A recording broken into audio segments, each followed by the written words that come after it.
Assalamualaikum warahmatullahi wabarakatuh. Halo Hamka Muda, perkenalkan nama saya Andi Putra Reza. Saya dari Universitas Muhammadiyah Profesor Dr. Hamka atau yang dikenal sebagai Hamka.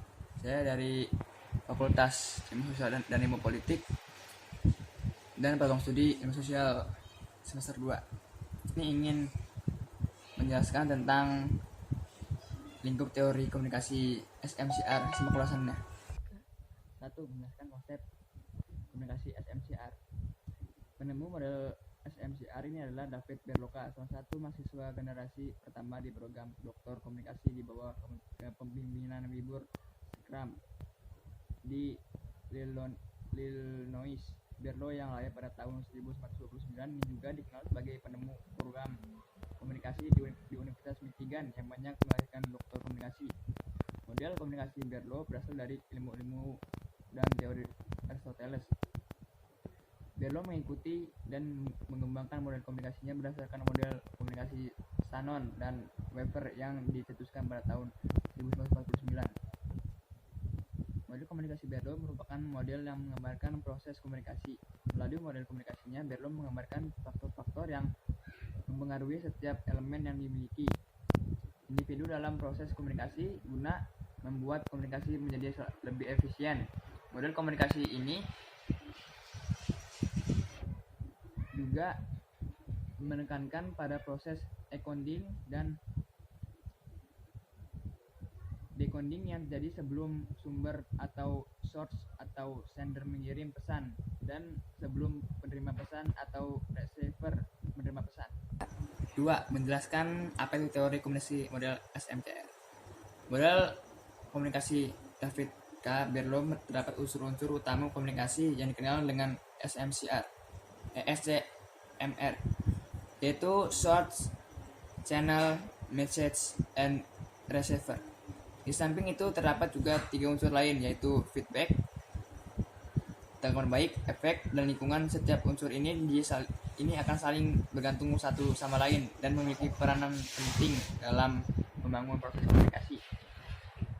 Model komunikasi ini dijelaskan sebagai berikut. Menjelaskan bahwa model Berlo menekankan komunikasi sebagai suatu proses dan menekankan meaning are in the people, atau arti pesan yang dikirimkan pada orang yang menerima pesan, bukan pada kata-kata pesan itu sendiri. Dengan kata lain, bahwa interpretasi pesan terutama tergantung kepada kata atau pesan yang ditafsirkan oleh si pengirim atau si penerima. Berlo menggambarkan kebutuhan penyandi atau ensonder dan penyandi balik atau decoder dalam proses komunikasi. Encoder bertanggung jawab mengapresiasikan maksud sumber dalam bentuk suatu pesan. Menurut Berlo, sumber dan penerima pesan dipengaruhi oleh faktor berikut, seperti keterampilan komunikasi, sikap, pengetahuan, sistem sosial, budaya. Model ini misalnya dapat membantu Anda meneliti efek keterampilan komunikasi penerima atas penerima pesan yang dikirimkan, atau jika sebagai pembicara mungkin mulai menyadari bahwa latar belakang pembicara akan mempengaruhi penerima pesan. 3. Menjelaskan kelebihan dan kekurangan teori komunikasi SMCR. Kelebihan model Berlo tidak terbatas oleh komunikasi publik atau komunikasi massa, namun juga komunikasi antar pribadi dan berbagai bentuk komunikasi tertulis. Dan model ini bersifat heuristik atau merangsang penglihatan. Terus juga ada kekurangan atau keterbatasan model Berlo. Menyajikan komunikasi sebagai fenomena yang statis ketimbang fenomena yang dinamis dan terus berubah.